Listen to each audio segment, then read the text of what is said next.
Good morning, everybody. Yesterday we had over 125,000 people that came forward to get vaccinated in New South Wales, which is a fantastic number. We now have 6.1 million jabs given in New South Wales, and nearly 1/3 of our population is fully vaccinated. It's hovering at 32-point-something%, which is great at this stage. And if we keep these rates up, we will hit further milestones. Yesterday to 8 p.m. we had 919 cases of community transmission, and in addition to the very sad passing of the 30-year-old, which was reported yesterday, there was one additional death of a man in his 80s at Hornsby Hospital who did have underlying conditions. The suburbs of concern in Greater Sydney and Western Sydney remain Guildford, Auburn, Merrylands, Greystanes, Granville, Punchbowl, Yagoona, Blacktown and surrounding suburbs. We really urge everybody in those communities to stay home. And if you must leave home, please assume you have the virus or somebody you're coming into contact with has the virus. Western New South Wales remains a concern for our health authorities, and other parts of the regions are demonstrating some stabilisation in the number of cases. Can I also give a call out to the 600 State Emergency Services volunteers who worked on 1,000 sites across, or 1,000 jobs across the state during these very difficult times. A pandemic doesn't stop other things from happening, and I just want to thank those volunteers for the safe way in which they addressed those situations they confronted. Can I again give a call out to all 16 to 39-year-olds in and around those local government areas of concern. So if you know you live in one of those areas where you've got those additional restrictions, if you're between 16 and 39, please go to newsouthwales.gov.au and you can book in a jab and get that jab within days. No waiting. And we really, really want everybody in that age group to come forward and get vaccinated. That will help keep you and your family safe, keep you and your loved ones out of hospital, but also obviously help us reduce the spread. And as Dr. Chant and all of our experts say, please know that once you get the jab, it takes between 2 and 3 weeks for it to have effect. So make sure you continue to do all those things we've asked you to do even when you're vaccinated, because we still don't have the vaccination rates where they need to be to offer enough protection for everybody. So make sure even when you get the jab that you're having a very strict adherence to the rules, but also assume you or somebody else you're in contact with has the virus. Today also we're joined by Dr. Lucy Morgan, who's a lung specialist at Nepean and Concord Hospital, and we're really pleased to have her here. She's an expert in her field, and obviously COVID affects the respiratory system, and she will give us important advice on the symptoms to look out for, when to call for an ambulance, but also the importance of getting vaccinated. Dr. Chant will now give the health update, and then Deputy Premier will talk about regional New South Wales, and then Dr. Morgan will talk about the importance of getting to hospital earlier rather than later, and the importance of vaccination. Thank you. So there were 919 locally acquired cases of COVID in the 24 hours to 8 p.m. last night, and there were 2 overseas cases. 149,252 tests, so thank you. There are currently 645 COVID cases admitted to hospital, and we have 113 cases in our ICU. It is pleasing to see that 98 of the people in ICU are not vaccinated, and 14 have received their first dose, and 1 person has received 2 doses of a vaccine. And I think this highlights, and Dr. Morgan will be reflecting on this, the fact that vaccination is the key. We need to increase those vaccine coverage levels, and can I just urge everyone to take up the opportunity for vaccination as soon as possible. Sadly, we also are reporting 2 deaths. A woman in her 30s from Sydney's west died at her home, and her death is being investigated, has been referred to the coroner, and Western Sydney are also reviewing the circumstances surrounding that tragic death.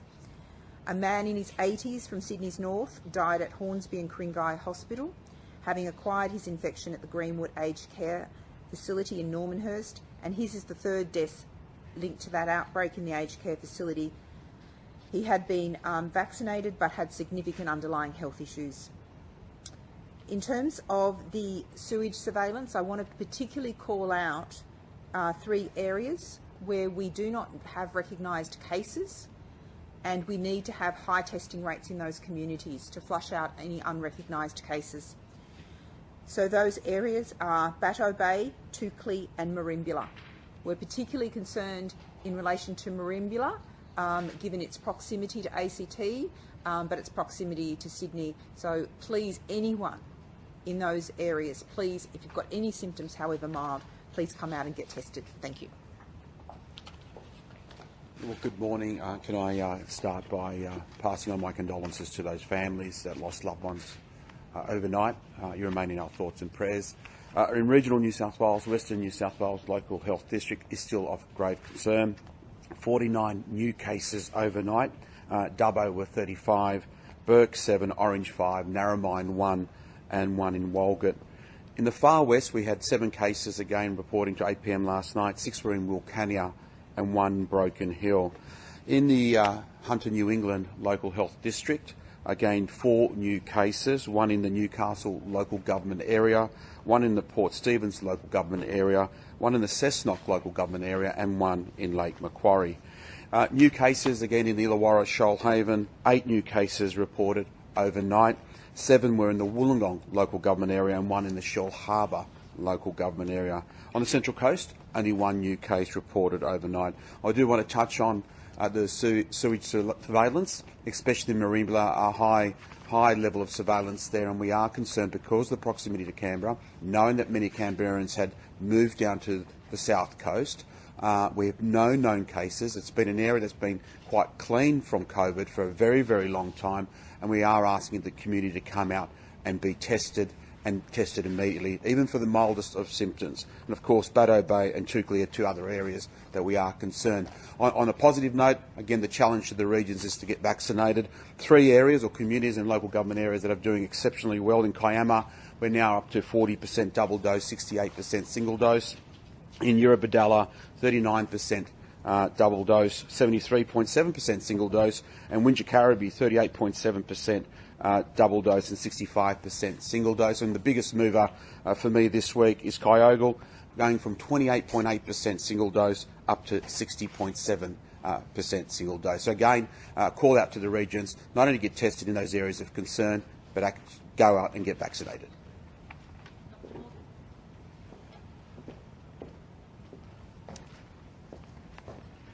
Thank you, Premier. Hello, everybody. My name's Lucy Morgan, and I'm a lung specialist working at Concord and Nepean hospitals as part of the team looking after patients with COVID for Sydney's West. We've heard a lot about the importance of getting vaccinated. Every day at this press conference, we begin with hearing the number of patients who've caught COVID and the number of patients who've been vaccinated, and it's fantastic to see those numbers rising. It's been a wonderful community response to vaccines, and I want to thank every one of you. I know that some people are still worried about getting vaccinated, so I wanted to share some stories with you about what it's like and how it feels to fall ill with COVID-19. And my hope is that when we can understand a little bit more about how it feels to get sick with COVID-19, we might transfer some of our anxieties about the vaccine to feeling a bit more anxious about the illness and what we can do constructively to reduce our chances of falling ill with this. The big message for me today is get vaccinated. It's not too late to get vaccinated. Think about getting vaccinated today. The Delta strain of COVID-19 is incredibly infectious, and that's one of the problems for all of us. The tiny particles of the virus get into our bodies with the tiniest of contact. And this is why social distancing and staying at home really helps to contain the virus and contain the infection. It also explains why once the virus has infected one member of a household, it spreads so incredibly quickly within that household. So getting vaccinated protects you against catching that virus, but it also definitely reduces the chances that if you get infected, that you get sick enough to end up in hospital. It also reduces the chances that you will pass on that virus to other people in your household. So vaccination avoids the risk of serious illness and definitely reduces infectivity. Once you're exposed to this virus, most of us have very, very few symptoms in the early days. Unfortunately, you've already caught the virus and you are already passing that virus on. The first symptoms of COVID-19 virus are very much like any other cold or flu illness. They're often very mild, so mild as to be not really noticeable. But they'll be the ordinary cold and flu type symptoms: a headache, a bit of a sore throat, maybe a little bit of a cough. Some people have muscle aches and some people have fever in those early days. But some people become breathless and dizzy. And these are the sorts of symptoms that need urgent medical assistance. If you have COVID-19 and you feel breathless, you have trouble breathing, or you're feeling dizzy, you need to call an ambulance. An ambulance is free, your medical care will be free, and there'll be people who can care for you even if English is not your first language. The symptoms of COVID-19 that are affecting many of the patients that I've been caring for in the last few weeks include a really severe headache, not just a little bit of a headache, but a really severe migraine-like headache that makes you sensitive to light, has a stiff neck, and that takes more than just Panadol to relieve it. It's really awful. Many of my patients have terrible cough, the sort of cough that leaves you breathless, and they can't move or speak or walk without cough becoming really, really terrible. Lots of patients have diarrhea. Lots of patients have nausea. They just can't eat anything or drink anything. And people feel so overwhelmingly fatigued, it's all they can do is to lie on the bed. Some of these patients become increasingly breathless. So initially just breathless, walking quickly or making the bed, but as time goes by, they become breathless, walking or even talking. If anybody is at home with symptoms this severe, they need to call an ambulance. Don't ring up and make a GP appointment, call an ambulance. Because these are the sorts of symptoms and signs that tell me that the COVID-19 illness is progressing and progressing quickly. As people become increasingly breathless, the oxygen in their blood starts to drop and they need increasing levels of extra support to keep that oxygen levels up. That might be oxygen via little nasal prongs that go into the nose, but as the things progress and as people get sicker, they may need actually a machine to do the breathing for them. And that's the point at which someone who's in a hospital having care for COVID-19 may require intensive care therapy, the sorts of treatments that Dr. Nguyen talked about on Monday. So a machine to do the breathing for you, a machine to possibly support your blood pressure and do the work of the organs in your body. So it's anything that we can do to reduce the severity of the illness and reduce the need to go into intensive care is very, very important. And getting vaccinated is clearly something that we can do to reduce this severe illness. One of the things that I noticed in my most recent days in the hospital was the heartbreaking stories of patients who were very, very young. I've been looking after patients in their 20s, in their 30s, and in their 40s, many of whom have very young children, many of whom have partners who are in hospital, in other hospitals, dislocating their families. Many of these patients have children who've needed to be admitted to other hospitals so that there's someone who can care for them safely. All of them have extended families who've been impacted in many, many ways by the impact of COVID-19 illness. Not one person that I was caring for with severe respiratory illness over the last few days was fully vaccinated. But the good news in all of this is that this does not have to be you. You could get a vaccine today and reduce your risk of getting severe respiratory illness from COVID-19 and reduce your chances of ending up in hospital. 2 doses of COVID-19 vaccination will be your suit of armour. Will protect you from getting sick from COVID-19, from needing admission to hospital and from ending up in ICU. Book your vaccine today and protect your loved ones and protect yourself. Thanks very much. Bouncing around still at different levels.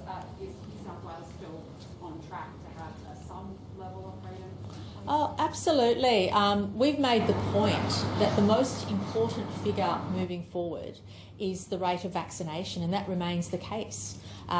As soon as we hit all those milestones, we will have those extra freedoms, and we're looking forward as a team to announce tomorrow or the day after what life looks like in September for those who are fully vaccinated. This is really important message that no matter what the case numbers are doing, when you hit those high rates of vaccination, you're giving everybody protection. You're reducing the chance of the spread and you're keeping people out of hospital. And when you hit 70% double dose, as the Doherty report states, you start to transition into talking about the rate of hospitalisation, not the number of cases. The number of cases becomes less relevant.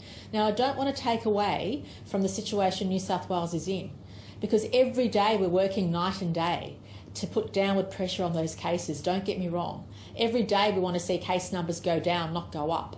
But moving forward, the most important number for us is how many people are protected, how many people have that suit of armour, because we know that keeps people out of hospital, it reduces their chance of being contagious, and it allows all of us to look forward to living life more freely. And that is really critical. As we said, we don't want people riding the roller coaster ride of cases going up and down. They will bounce around. They could go up, they could go down. But what we do need people to focus on is what you need to do to keep yourself safe, your family safe, and what all of us can do to reduce the spread, and that's really important. How concerned are you that case numbers are now in the 900s? Because I think a lot of people will be quite alarmed by that. Oh, look, there's no doubt that people would be alarmed with the rising case numbers, but it's, again, a mark of how well the vaccines work, that our hospitalisation rate is still relatively low. We don't want to see anybody in ICU, and we don't want Dr. Morgan to have more patients she has to look after as a lung specialist. And we know the vaccines are our best way of doing that. Even last year when there was that outbreak in Victoria, even though they had fewer cases, the death rate was much higher because the tool of the vaccine wasn't around. So what is really important for us, what is the measure of how well we're doing, is keeping people out of hospital and stopping people dying. And that is the most important measure. But what is also really important is when you have those high rates of vaccination, that adds protection. It allows us to live life more freely and gives us confidence to move forward, because every state in the nation is going to have to confront having Delta part of our lives moving forward. Lucy and then Clinton. The hospital system, though, we know that Westmead overnight has shifted into emergency operations mode. They've ceased taking ambulances for 24 hours. They need 100 extra beds. It doesn't sound like it's necessarily coping. It's saying it's not business as usual anymore. How do people feel confident that the health system is going to be able to stand up if we're seeing this? And are other hospitals headed this way? Look, I'll ask Minister Hazard to comment on this point as well. But what is really important to note is that, as Dr. Nguyen said earlier in the week, she's one of the specialists that manages capacity across the state. We have been working hard as a team across health, across government agencies, across government, to make sure we've increased our capacity to be able to deal with extra numbers of cases, and of course across the entire network. There's no doubt that parts of our hospital network are under severe pressure when most of the cases, when 80% of cases are coming out of the same region. Of course that's going to put pressure on local hospitals. And I'll ask Minister Hazard to make comment on that as well. But we've been preparing for that increased capacity, for the increased equipment and staff and all those things we need, and we can't pretend a pandemic is easy. We can't pretend there isn't going to be pressure on the system. Of course there is, and that is ongoing. But everybody who needs medical attention will receive it, and I'll ask Minister Hazard to comment on that.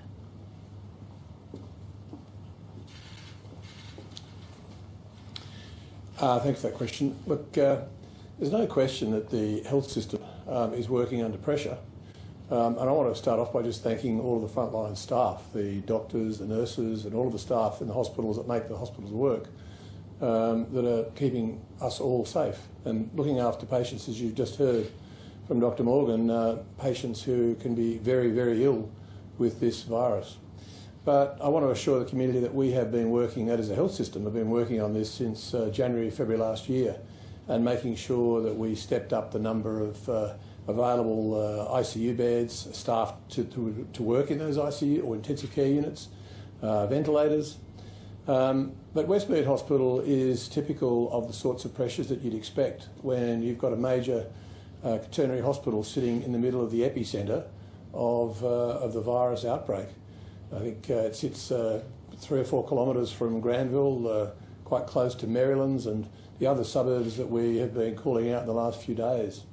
Currently, Westmead staff are managing, I think it's about 1,500 patients in the community, and they've got about 121 staff in their wards. I think there's about 23 of those are currently in ICU, in intensive care unit.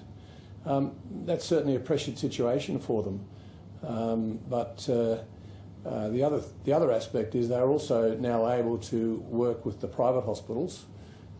This was something that was set up last year by working with the federal government, and last Monday the situation was confirmed here in New South Wales, particularly in Sydney, that beds would be available in our private hospitals. Westmead will obviously work with Westmead Private and other private hospitals in the local area to make sure that some patients are able to be looked after in the private hospital as well.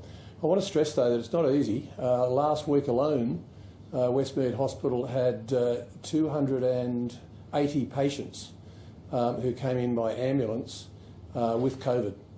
So about 40 ambulance deliveries a day with COVID. And each of those patients are being well cared for. You just heard Dr Morgan talking about the level of care that's required. I'm confident that we have maybe a system that's under pressure, but it's a system that works. We have staff that are doing an incredible job looking after patients. But what I would say is just reinforce the message from Dr Morgan. Please don't be a patient that comes to our hospital in the sense that don't get sick.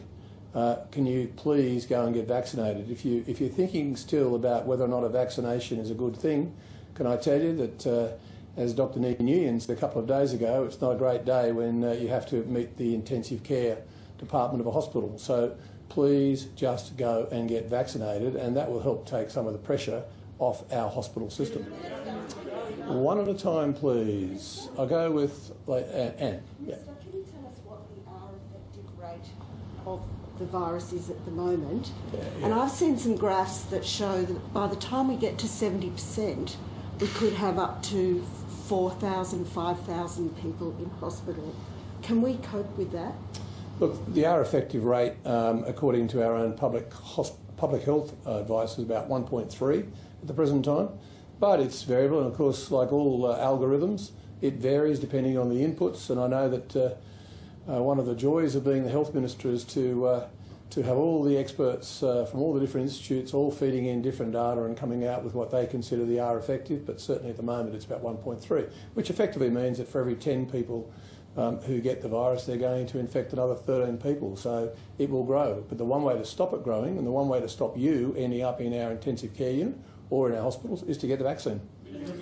Sorry, I'll just go to James first and I'll come back to you, Clinton. Sorry? You didn't answer Anne's question about whether the hospital system can cope with thousands and thousands of cases every day. And further to that, 919 cases a day, an R-effective rate of 1.3, Westmead Hospital is under emergency operations, people are waiting for hours in the back of ambulances.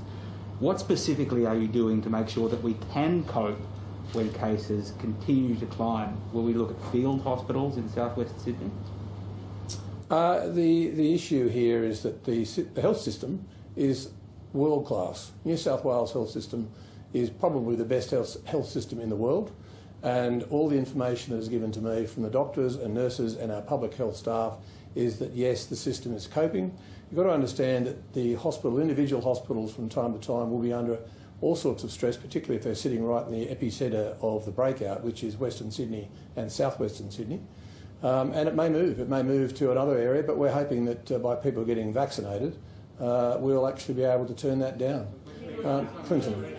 James, I've answered your question. Minister, we've had reports that surgeries at RPA have been cancelled because beds are being set aside for potential patients who were involved in the protest on Saturday.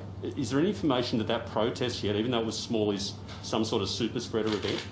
Look, all I'll say is that each of the hospitals are, and have been for quite some time, building their capacity to deal with the increasing number of COVID positive patients. And that's part of what a hospital system does. When we have very bad flu seasons, it's a similar work that's done across the networks. Westmead, for example, is actually getting support from a range of other hospitals, and that's entirely normal. So I don't have any concerns at this stage that is not being dealt with appropriately. Oh, sorry. In regard to the demonstration, could I just say you'd have to be reasonably certain that a number of those people who've ended up in our hospitals were at those were at that large demonstration. A demonstration is completely wrong when you're in the middle of a pandemic, and to think that there were people who went along in vast numbers and actually thought it was okay to go and demonstrate against the sorts of safeguards that have been put in place is just ridiculous. And I have no doubt that there are probably people sitting in our hospital system at the moment requiring our health staff to put their lives at risk to look after them when they thought that it was okay to go along to a demonstration. Sorry, Ursula. Sorry. Can I come back to you now, please? James was asking, we are hearing that these hospitals, we're hearing from people on the inside of these hospitals, nurses, from paramedics, saying it is not coping, that they have wards that are being shut down, that patients are being shunted about to different wards when there is a COVID infection or a COVID scare. We've got COVID patients sitting outside in ambulances for 12 hours. They've been shunting between hospitals because they won't take them. We've now seen not one but 3 hospitals shut down for COVID patients today. Is it coping or is it not coping? The hospital system is coping, but there are lots of pressures on individual hospitals from time to time. And I don't doubt that individual staff in some of those wards are finding that there's a lot of stress on them as a result of the number of patients coming in. But I stress again, we have a very, very good hospital system across New South Wales. And indeed, there's a lot of backup for Westmead at the moment.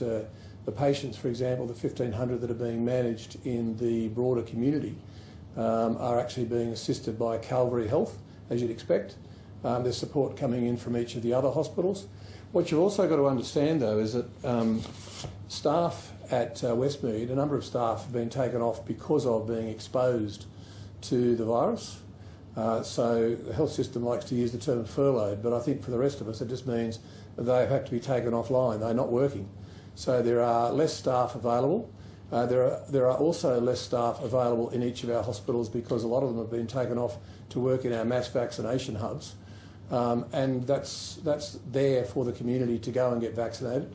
I want to stress that if we have staff waiting for you to come, you should come to get vaccinated. At the moment, there's about 200,000 vacancies through to the 5th of September for authorised workers, including disability workers, including people who work with children. So I would just stress to you that fill those vacancies and fill them quickly. But I have no doubt that individual staff will be finding it stressful, and that's why I started off by thanking them, because I think, I talk to staff, we've got doctors here today, they're all a bit frustrated. They're frustrated that so many people have chosen to just drag the chain when it comes to getting vaccinated. There are others who've tried, of course, but have not been able to get in because of the age categories that have changed as a result of the federal government advisory body's advice. But right now, we are vaccinating people from 16 to 39, and of course older people as well. And you have a whole range of places you can go and get vaccinated. It's not just at the state-run big vaccination centres. You can go to your local pharmacist, you can go to your GP. My strong advice, off the back of what Dr. Morgan just told us, is you don't want to be that person in the intensive care unit where you are struggling to breathe. Go and get vaccinated. Liz, please. We're hearing from whole families who've been texted that they're positive with COVID. So, for example, on Sunday they got the text saying that they're positive with COVID. They're still yet to hear... So the whole family or one person in the family? The whole family. Yep. Mm-hmm. And they're yet to hear from health officials. Given what we've just heard about how important it is to get care early, not to mention to contact trace all their contacts that this is a positive case, how concerned are you that contact tracers are not keeping up with getting in touch, or New South Wales Health is not getting in touch with people who we know are COVID positive? Look, there's no doubt about it that the tracers are under pressure at the moment, as is the entire health system. But what I would say is that help is there for you, and as Dr Morgan said, if you have any concerns, ring your local hospital and make arrangements to come in to the emergency department. And I'll ask Dr Chant whether she'd like to add anything further, because I have a feeling on my left there that she does. Dr Chant? I think we have to be very honest that the surge in cases has put stress on both the health system and the public health contact tracers. We've instituted a range of measures to support the timely results. So at the moment people get a text message and they actually get a phone number in that message. So they're able to phone someone if they've got any concerns. That message has embedded guidance and links to multiple languages to ensure that they understand what they need to do as a case, and we advise that everyone in that household has to get tested and remain in situ. We are also working up so that their information is provided daily to police. So police are actually doing daily welfare checks. We provide the information to police, and police will go and door knock and check the welfare of those individuals. In addition, our clinical services in the districts are now going to get direct visualisation of that list so they can also separately make contact. But there is a number embedded in that message that they can ring to seek assistance. So I just want to be very clear with the community. The surge in cases and the delay in our testing turnaround times has meant that people may have been tested 3 days ago and have not got. So part of it is the delay in the testing turnarounds, and as you're aware, we've turned off a lot of the surveillance testing to actually improve that testing turnaround time. So my other message is, if you are just getting a COVID test for the sake of it, you don't have symptoms, you've not been exposed, you're not in an area of concern, please do not use those scarce testing resources, because we need to get the turnaround times for tests down as soon as possible. Argue that given we're at 919 or at 800 or 900 cases a day, there's this complacency creeping in that, it doesn't matter how low our case numbers or how high, we don't need to get our case numbers down because we're going to get out when we get to 70 or 80% vaccination anyway, and the system clearly is under so much strain at this level. My key message to you, and this is why I am just so much appealing to the people of South West Sydney and Western Sydney who have been given priority access to the Pfizer vaccine through a number of channels. Please do not waste this opportunity. This opportunity is for you individually, for your family and loved ones, but it is also for the community. So just to be clear, this is a public health intervention in vaccinating the 16 to 39-year-olds and getting the authorised workers. What we need to see is the vaccine coverage in those cohorts, those groups of people, as high as possible. The modelling suggests that if we can get that group vaccinated, we will break the transmission chain. It will take a while, and that's why when I was questioned yesterday, I said the numbers were going to bounce around and potentially go up. That's what we believe before they come down. But the solution is in our hands, and I urge everyone in those local government areas who have access to that vaccine to fill those appointment vacancies and get a vaccine. If we get those high levels, the modelling shows we will change the R effective and we will see a decline in cases. We have a choice. If we embrace vaccination, we will get there sooner and that is everyone, but a particular plea to those local government areas. Based on the current modelling, based on the current modelling, how long do you think it will take to break that chain, to get that cohort in particular vaccinated as quick as possible? Are we talking weeks? Are we talking months? What we are talking about is ultimately the model is the greatest impact is the level of coverage we get in those groups. So the higher we can get, and I'm actually confident that that Australians generally embrace vaccination. And I can't see that we can't achieve incredibly high rates of vaccination. But I want to convey to a sense of opportunity, the opportunity we've given the residents in that area to vaccinate themselves, to protect themselves and their loved ones. But obviously I'm also reflecting that that is the best thing they can do for their broader community and the broader New South Wales is by getting a vaccine. Westmead, you know, having to stop taking COVID patients for 24 hours, possibly longer. Is it time, do we need to start thinking about a COVID-specific hospital, a hospital that only deals with COVID, or a field hospital? Have you considered that at all, as was done overseas? In general, field hospitals are really not what we need in Sydney.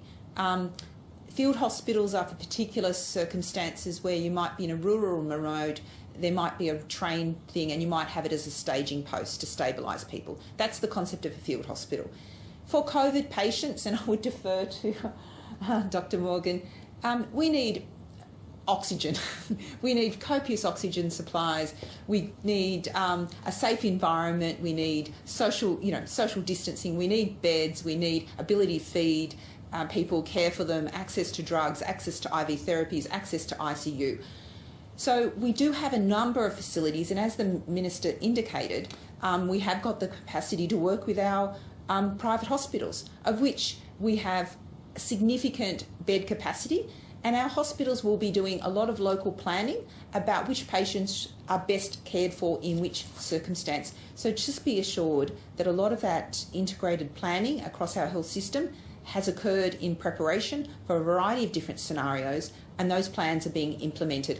So my key message, also echoing Dr. Morgan's comments today, was please do not defer care.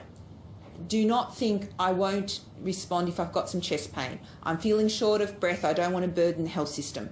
The health system is there. Call the ambulance and please do not delay care because we do not want any consequences from delayed care. On ICU beds, Dr. Chant, there are 592 commissioned ICU beds according to the New South Wales Adult Intensive Care Services Pandemic Response Planning Report. Is that not correct? So I think that the issue around ICU beds is we obviously started off the pandemic with a baseline bed capacity.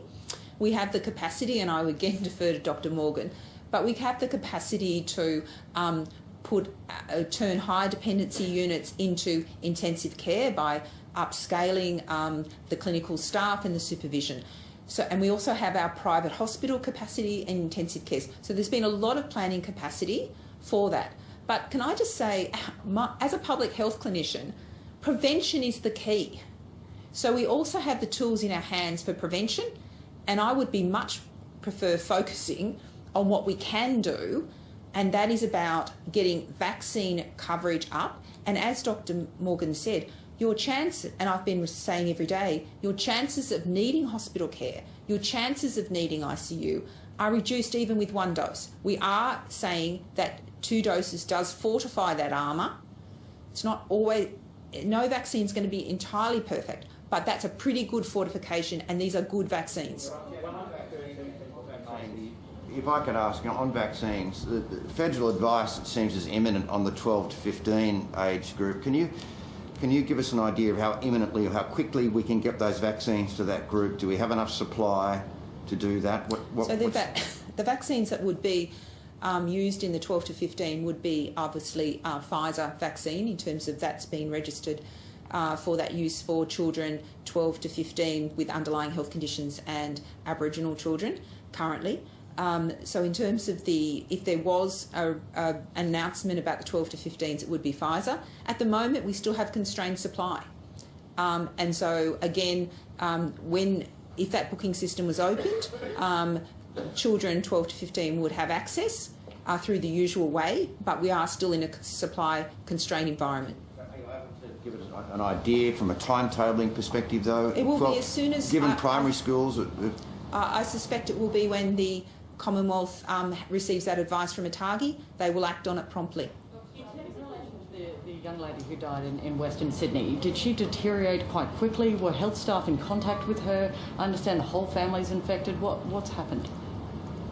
I think it's appropriate just to say that the death has been referred to the coroner, and the hospital is looking at all of the circumstances of it. I know that she was offered accommodation at the Sydney Health accommodation, but I don't really want to go through any of those issues. It's best that we thoroughly investigate. It is important, and I think I can't stress enough that if you've got any symptoms, regardless if you've been in contact with our health teams in the morning or at any other time, it's critical that you call an ambulance if you have dizziness or worsening or any symptoms of breathlessness. Dr. Chant, you talked about delays in testing and also that you were getting to the limits of your contact tracing, or it was becoming very difficult. At what point do you have to stop contact tracing? We will never stop contact tracing. It's an effective public health intervention. What we're doing is doing it smarter and scaling. So, for instance, the innovation of the text message, we're also embedding in the text message, for instance, little surveys where people can tell us whether they're a household member or whether they're aged care or they're in a critical workplace. Again, because obviously a household member in isolation doesn't pose as much need for us to do further public health. So we are looking, turning our mind to all of the innovations. I've got to say that increasing case numbers do challenge our services, but we're supported by a broad team to look at how best we can focus. And I also want to extend my appreciation for police, who are taking that important aspect of welfare checks, because then they can make people aware of the payments and isolation payments, provide welfare connection so that people are well supported. So it's really a clinical care, the welfare of individuals, and certainly then the public health follow-up. Can I ask the Deputy a question? Mr Barilaro, the Tweed Heads MP says the whole state's lockdown is about to be extended for 6 weeks. Can you clarify that? Well, thanks for the news flash. The government and the crisis committee will be considering what happens post-Saturday. We haven't made any decision around the extension of the restrictions of a lockdown for regional rural New South Wales. But as you can see in the numbers today, the Central West isn't getting better, the Far West isn't getting better. The Hunter New England, even though under control, still has cases amongst a number of local government areas. Of the Central Coast, the Illawarra, Shoalhaven, Wollongong again, the highest number of cases in this outbreak. Shoal Harbour, we've got the issue in Canberra yesterday posting its highest level of infections in Canberra, which does put pressure on the southern New South Wales, and this morning already sewage surveillance showing that in Merimbula, high case of surveillance. So in one way, you've got to manage all of that, and the reality is this is about protecting lives and making sure we don't lose control in regional rural New South Wales. We've also got the threat that's happening in Victoria and regional Victoria on the Albury-Wodonga or the New South Wales-Victoria border, especially places like Shepparton. So we'll look at all that. We'll take the advice from Dr. Kerry Chant and her team, and the crisis committee will make a decision. And like last week, we'll make that decision sooner rather than later and give people plenty of notice. Are you monitoring online streaming of church services? Because we're seeing clear video evidence that rules are being broken, people are singing, there's no masks. You know, how concerning is that, given we know that this can be high transmission occurrence? It's very concerning to the police operation, and I can reassure the community that there's every effort going into those particular church services that are coming up on streaming, and pieces of information that are saying other church services are going to occur. There's proactive work going around talking to pastors and others at those churches to dissuade them from doing that. But Commissioner Fuller has made it very clear that that activity cannot go on, and police will go to those locations at those times and take the appropriate action. Deputy Commissioner, we've had reports of people who who have been fined while standing outside eating, and this was in Potts Point. Can you just please clarify what is the definition of recreation under the public health order, and does eating and drinking fall under that? I mean, should people be fined for standing around eating or having a cup of coffee while standing in the outdoors? Yeah. Look, I have every confidence in New South Wales Police and each individual police officer to make a decision around what fits in the public health order and what clearly sits outside of it. Every day I come here and talk about hundreds of infringement notices, 537 again in the last 24 hours. Those infringement notices are issued to people that don't sit in that grey area, that are clearly sit outside the public health order. In terms of food, people need to understand that it's takeaway. It is takeaway. That's the general rule, is takeaway. So if you buy food or a cup of coffee, that you need to take that away and consume that. I'm not aware of those individual circumstances, but police still have discretion. But let's be very, very clear that we're in a pandemic. We are in a situation that we want people to absolutely comply with the public health orders, and police will take action where they think that's appropriate. Are you worried that you're going up against a lot of resistance? If police are fining people for eating outside and then tomorrow we announce you can go to the hairdresser or get your nails done? Look, I think that the vast majority, and I've said before, millions of people do absolutely the right thing every single day. And that is refreshing in terms of everyone wanting to get out of the pandemic and back to some more freedoms in the shortest time frame possible. But, you know, New South Wales Police is a very large organisation. It collects a lot of information, a lot of intelligence. It tasks and deploys our police every single day to locations where there's transmission, where there's Crime Stopper reports of people doing the wrong thing. Generally, New South Wales Police will easily cope with whatever's dished up to them, and we're very confident that we can support New South Wales Health and communities to get through what is still a very challenging time. Dr. Chant, can I just ask you in regards to the case? Last couple of questions. Yep. So in regards to kids can't get vaccinated, especially kids under 12. So vaccinated teachers will be key to getting schools back in term 4. I know you've been asked about this before, but can we just get a clear answer? Will you add teachers to the list of prioritised workers to get a Pfizer vaccine, or will they have to get AstraZeneca? Will you look to make vaccines mandatory for teachers in a bid to get kids back to school or not? Well, obviously our messages remain consistent. We look forward to saying something about schools tomorrow or the day after. We've already asked everybody between the ages of 16 to 39 in those local government areas of concern to come forward and get the vaccine. We've already put a call out to groups like teachers in those communities to come forward and get vaccinated. And we also know that in areas outside those areas of concern, a high degree of vaccination has occurred amongst teachers already, and everybody has access to a vaccine. Don't be fussy, come forward and get vaccinated. Last question, I'm sorry, can I just ask you about the case numbers? While the vaccine rate's obviously quite high at the moment, people would be looking at the cases in the 900s today and getting a bit worried. From a health perspective, are you still comfortable at looking at easing something by the end of August? The way I would be defining this is that this is going to be a journey with the community. We need to maintain those the high levels of compliance, and we need to get vaccine coverage up as soon as possible. So every day I look at the data around vaccine coverage and I look at the geographical distribution of that. I'm most interested in seeing those vaccine rates come up in those local government areas. So every day we're looking at a large number of data points, and then we'll provide our advice to government about the situation. But on my final note, get vaccinated, and for the people of southwestern Sydney and Western Sydney, go to that website, book in. There are bookings available. We need you to do that for yourselves, your loved ones, your community, and the broader community. Last question.